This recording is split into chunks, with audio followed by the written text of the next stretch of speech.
Hello there.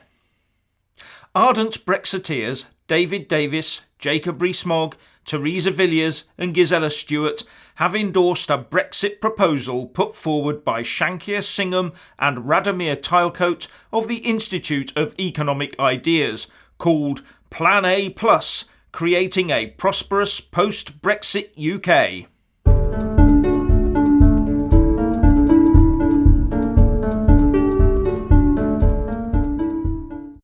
Now, before I start, it's quite funny to be back to normal after the hectic days of the UKIP conference, the filming and the editing, etc.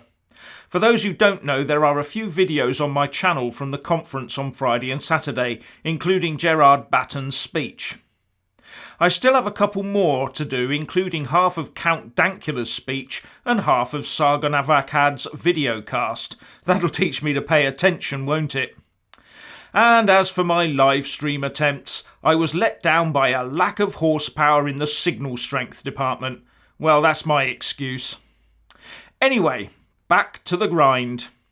Last week, the PM Theresa May got roundly slapped for her Chequers-based proposals by just about everyone except her own cabinet colleagues.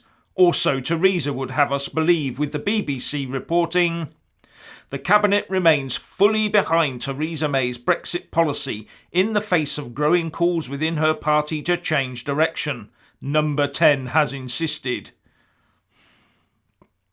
Some people may have been taken in by her apparent toughness last week, but most, I would suspect, would believe that her grit was more about the upcoming Tory party conference and trying to keep the lid on dissent than anything to do with Brexit.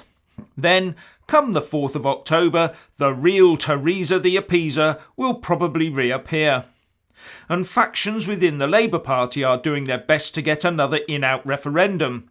But at least, for now, the Shadow Chancellor John McDonnell has said he would only back a referendum if it was on the deal itself, i.e. leave with the proposed deal or leave on WTO terms. A fresh Brexit referendum should be only about a departure deal and not include the option of staying in the EU, John McDonnell has indicated, to the dismay of Labour members pushing for a people's vote, reports The Guardian.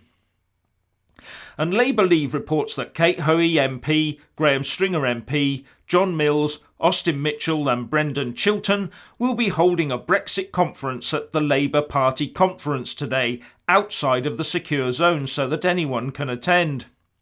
Brexit is the biggest issue facing our country, and it is vital that we ensure we respect the outcome of the historic referendum on June the 23rd, said Labour Leave, adding, "Ignoring democratic results is not a path the country should be going down." So Labour are as split on Brexit as the Tories are. So voting Labour or Tory will just get us into more of a Brexit mess than we're in already. And that's without mentioning that the Labour Party seems to have restarted the class wars, with talk of renationalisation and workers having part ownership and a democratic say over how their companies they work for are run. I can see business owners sucking their teeth already. The people in the referendum said leave, but the two big parties are not really listening, and as for the Lib Dems, they would write any number on a cheque, the bigger the better as far as they are concerned, as well as give away every bit of sovereignty the UK has in order to get us back inside the EU. What is it about these people that they would ignore democracy? Anyway, Shankier Singham and Radomir Tylecote of the IEA have come up with what Rees-Mogg calls the most exciting contribution to the Brexit debate for months, that he says will solve the PM's Brexit troubles. With her wisdom and insight, I think she will be thinking very carefully about adopting it, he said. Conservatives David Davis, Rees-Mogg and Theresa Villiers, as well as former Labour MP Gisela Stuart, were at the press conference with the authors of the report, and Boris Johnson has backed the plan in his column in The Telegraph. According to the IEA, the report calls for the adoption of a four-pillared trade policy strategy, taking unilateral, bilateral, plurilateral and multilateral action to deliver a more competitive and thriving UK economy. It also wants to see a new Irish border plan that would require new laws to prevent non-compliant goods being knowingly sold into the Republic of Ireland.